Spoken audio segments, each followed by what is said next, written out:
పహల్గామ్ ఉగ్రదాడికి ప్రతీకారంతో రగిలిపోయిన భారత్ మంగళవారం అర్ధరాత్రి దాటిన తర్వాత పాక్పై విరుచుకుపడింది. 9 ఉగ్ర స్థావరాలపై ఆపరేషన్ సింధూర్ విజయవంతంగా చేపట్టినట్లు సైన్యం ప్రకటించింది. ఉగ్ర స్థావరాలపై భారత సైన్యం మెరుపు దాడులు చేయడంతో దేశంలోని సినీ ప్రముఖులు హర్షం వ్యక్తం చేస్తున్నారు. భారత్ సైన్యం చేసిన ఆపరేషన్పై ప్రముఖులు ప్రశంసించారు. మేమంతా మీ వెంటే ఉంటాం అంటూ పోస్టులు పెట్టారు. ఆపరేషన్ సింధూర్ విజయవంతమైనందుకు ఆనందంగా ఉందంటూ చెప్పుకొచ్చారు.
చాలా కాలం క్రితం సమంత ఒక సినిమాను ప్రకటించింది. మా ఇంటి బంగారం పేరుతో.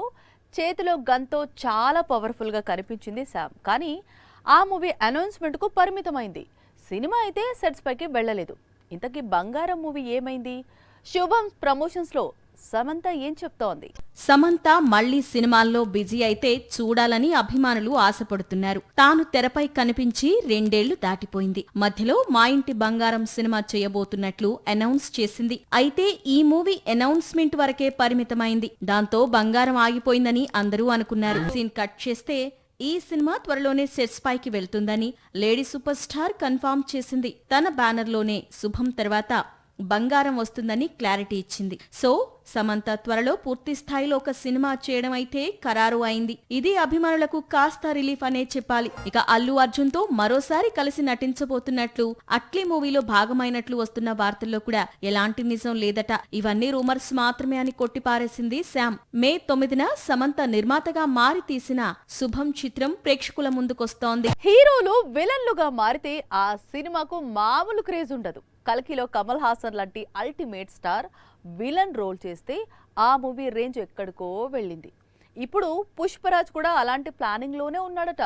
ఒక స్టార్ హీరోకు విలన్ రోల్ చేసేందుకు డేట్స్ ఇచ్చాడట. స్టార్ హీరోలు విలన్లుగా మారడం ఇప్పుడు లేటెస్ట్ ట్రెండ్. ఈ ట్రెండ్ లోకి అల్లు అర్జున్ అడుగు పెడుతున్నాడు అనేది ఫిలిం నగర్ టాక్. పుష్ప 2 తర్వాత అల్లు అర్జున్ తమిళ దర్శకుడు అట్లీతో మూవీ చేయబోతున్నాడు. ఈ మూవీలో బన్నీ డ్యూయల్ రోల్ ఆడియన్స్ ను సర్ప్రైజ్ చేయనుంది. డ్యూయల్ రోల్ అంటే దేవరాలో 2 హీరోల కాన్సెప్ట్ కాకుండా ఒకరు హీరో మరొకరు విలన్ అట.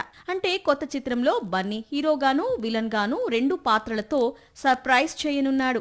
ఇది ఓ విధంగా సాహసమనే చెప్పాలి. గతంలో జై లవకుశలో ఎన్టీఆర్ ట్రిపుల్ రోల్ చేసి అందులో ఒకటి విలన్ రోల్ చేశాడు. విక్రమ్ లో రోలెక్స్ గా మారి సూర్య భయపెట్టాడు. ఇప్పుడు అల్లు అర్జున్ భయపెట్టేందుకు రెడీ అవుతున్నాడు. 600 కోట్ల నుంచి 800 కోట్ల బడ్జెట్ తో ఈ మూవీ తెరకెక్కనుంది. హీరోయిన్స్ గా మృణాల్, జాన్వీ కపూర్, అనన్య పాండే కనిపించబోతున్నారని లీక్ అయింది. సైన్స్ ఫిక్షన్ బ్యాక్ డ్రాప్ లో మూవీ అంటే అల్లు అర్జున్ విలన్ లుక్ ఎలా ఉండబోతుంది అనేది ఇప్పుడు హాట్ టాపిక్ గా మారింది. వచ్చే ఏడాది డిసెంబర్ వరకు మూవీని రిలీజ్ చెయ్యాలి అనేది అల్లు అర్జున్ అట్లీ ప్లాన్ అట. కంగువతో సూర్య కంబ్యాక్ ఇస్తాడని ఎదురు చూశారు. కానీ కంబ్యాక్ మిస్ అయింది. రీసెంట్ గా రెట్రో రిలీజ్ అయింది. ఆ మూవీతో అయినా సూర్య కంబ్యాక్ ఇస్తాడని అందరూ ఎదురు చూశారు. కానీ ఈ చిత్రం కూడా డివైడ్ టాక్ తెచ్చుకుంది. కానీ 100 కోట్ల వసూళ్లు అయితే దాటింది. దాంతో సూర్య సినిమా హిట్టే అంటున్న వారి సంఖ్య పెరుగుతోంది. ఇంతకీ రెట్రో హిట్టా పట్టా? సూర్య నటించిన latest movie retro box office result ఏంటి అనేది ఇప్పుడు క్యూరియాసిటీని కలిగిస్తోంది. ఎందుకంటే ఈ సినిమా డివైడ్ టాక్ తెచ్చుకుంది, ఇంకా స్టడీగా కలెక్షన్స్ రాబడుతోంది. కొద్ది గంటల క్రితమే వరల్డ్ వైడ్ గా 100 కోట్ల వసూళ్లు దాటింది. ఒక్క తమిళనాడులోనే 50 కోట్ల గ్రాస్ దాటి తొలి ఆట నుంచే డివైడ్ టాక్ తెచ్చుకున్న చిత్రం నుంచి ఇలా స్టడీగా వసూళ్లు అందుతుండడం సూర్యకు ఉన్న స్టార్డమ్ పవర్ ను చూపెడుతున్నా ఈ కలెక్షన్స్ ను రెట్రోను హిట్ మూవీగా మారుస్తాయా లేదా అన్నది హాట్ టాపిక్ గా మారింది. రెట్రో విజయాన్ని అందుకోవాలంటే బాక్సాఫీస్ దగ్గర 160 కోట్లు రాబట్టాల్సి ఉంటుంది. ఇప్పటికైతే ఈ చిత్రం వసూళ్లు 100 కోట్లు దాటాయి. మరో 50 కోట్లు రెట్రో కొల్లగొడుతుందా అనేది అనుమానమే. అయితే జూన్ 5న తగ్ లైఫ్ రిలీజ్ అయ్యే వరకు మాత్రం సూర్య చిత్రానికి తిరుగులేదు. కమల్ మూవీ రిలీజ్ అయ్యేలోపు వసూళ్లు రాబట్టగలిగితే రెట్రో హిట్టు మెట్లు ఎక్కినట్లే. రీమేక్స్ అంటే సల్మాన్ ఖాన్ కు చాలా ఇంట్రెస్ట్. తన కెరీర్ లో చాలా వరకు రీమేక్స్ ఉన్నాయి.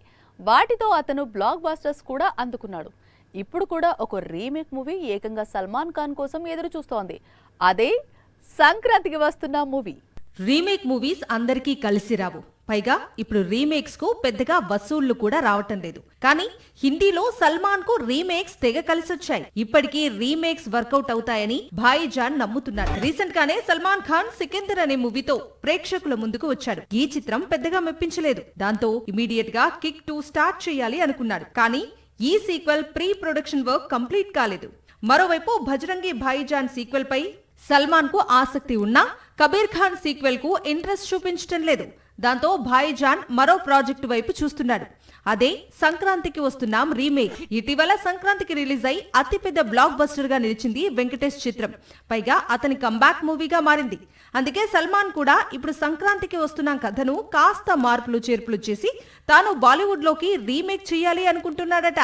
తాను చేయాల్సిన కొత్త సినిమాలపై క్లారిటీ లేకపోవడంతోనే సల్మాన్ రీమేక్ వైపు మొగ్గు చూపుతున్నాడని బీ-టౌన్ సమాచారం.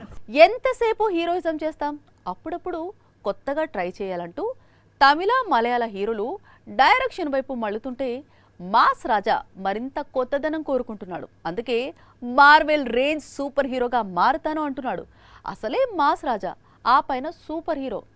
ఏం చేస్తాడో మరి. మాస్ రాజా అంటే మాస్ మూవీస్ మాత్రమే చేస్తాడు అనుకుంటే ఎలా? 70కి పైగా సినిమాలు, ఎప్పుడూ ఏదో ఒక ప్రయోగం చేస్తూనే ఉంటాడు. ప్రస్తుతం మాస్ జాతర అనే పవర్ఫుల్ మూవీ చేస్తున్నాడు. ఈ సినిమా తర్వాత అనార్కలి పేరుతో ఒక ఫ్యామిలీ మూవీ చేస్తున్నాడు. అదే స్పీడ్ లో సూపర్ హీరోగా మారాలి అనుకుంటున్నాడు. హాలీవుడ్ లో వచ్చే అవెంజర్స్ రేంజ్ లో తన సూపర్ పవర్స్ తో వరల్డ్ ను మార్చేస్తాను అంటున్నాడు.